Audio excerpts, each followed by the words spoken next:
Hemant colour का ये certificate दिखाना।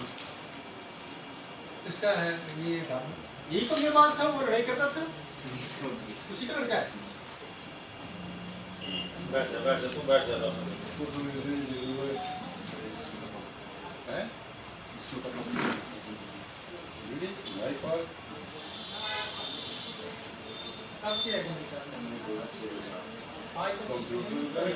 क्या काम करते हो?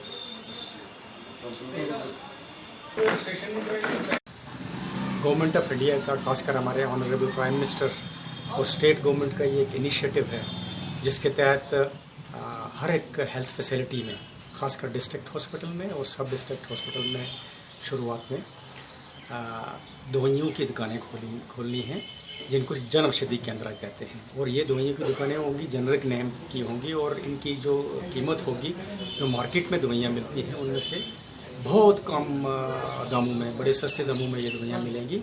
और ये एक बड़ा अच्छा इनिशिएटिव है गवर्नमेंट ऑफ इंडिया का। इसकी जो है जन औषधि केंद्र डिस्ट्रिक्ट हॉस्पिटल के लिए ऑलरेडी हमने इस्टेब्लिश कर चुके हैं और राउंड द क्लॉक ये अवेलेबल है, दिन रात जो है ये अवेलेबल रहते हैं। ताकि पहले तो हमारी ये कोशिश रहती है और कि हॉस्पिटल से जो दवाइयाँ हैं लोगों को हॉस्पिटल से ही फ्री ऑफ कॉस्ट मिले। लेकिन फिर भी जब कोई दवाई को अगर मार्केट में किसी स्पेशलिस्ट, किसी डॉक्टर को लिखनी पड़ती है तो गवर्नमेंट ऑफ इंडिया का ये इनिशिएटिव है कि इन जन औषधि केंद्र में जो है दवाइयाँ जो है डॉक्टर लिखे ताकि सस्ते दामों में गरीब लोगों को जो है ये दवाइयाँ मिले। तो ये 24 घंटे जो है अवेलेबल रहेगी। पहले तो डिस्ट्रिक्ट हॉस्पिटल में ऑलरेडी एस्टैब्लिश कर चुके हैं। CSC मंडी, CSC मेडर, CSC सोनकोट में जो है हम जो है प्रॉफिट शेयरिंग बेसिस पर जो है जन औषधि केंद्र खोलेंगे। जो जन औषधि केंद्र हॉस्पिटल के नाम के रजिस्टर होंगे उसके लिए जो फार्मासिस्ट चाहिए होंगे उनके जो है प्रॉफिट शेयरिंग बेसिस पर जो है एक कॉन्ट्रैक्ट बेसिस पर होगा, एक ठेकेदारी बेसिस पर होगा। और मैडम के सर इनके लिए हमारे जो क्वालिफाइड फार्मासिस्ट होने चाहिए, उनका डिप्लोमा होना चाहिए।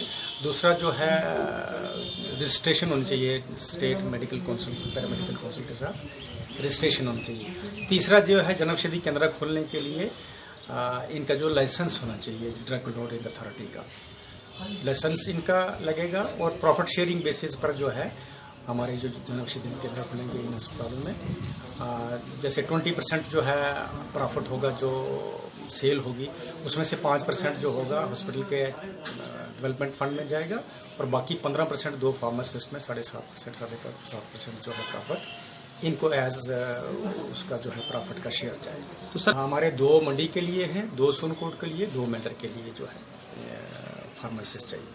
तो पहले तो इनकी हम देखेंगे कि भाई इनके डॉक्यूमेंट जो है, जैसे इनका जो क्वालिफाइड डिप्लोमा है वो वेरीफाई करेंगे। उसके बाद देखेंगे कि इनकी जो है रजिस्ट्रेशन है नहीं है। उसके बाद जो है इन्हीं के रजिस्ट्रेशन के ऊपर जो है हमने अप्लाई करना है drug controlling authority of Jammu and Kashmir, ताकि लाइसेंस जो है फैसिलिटी के नाम लाइसेंस होगा। और उसके बाद जो है bureau of pharma public sector undertaking of India, उन्होंने हमें जो है मेडिसिन जो है प्रोवाइड करनी है।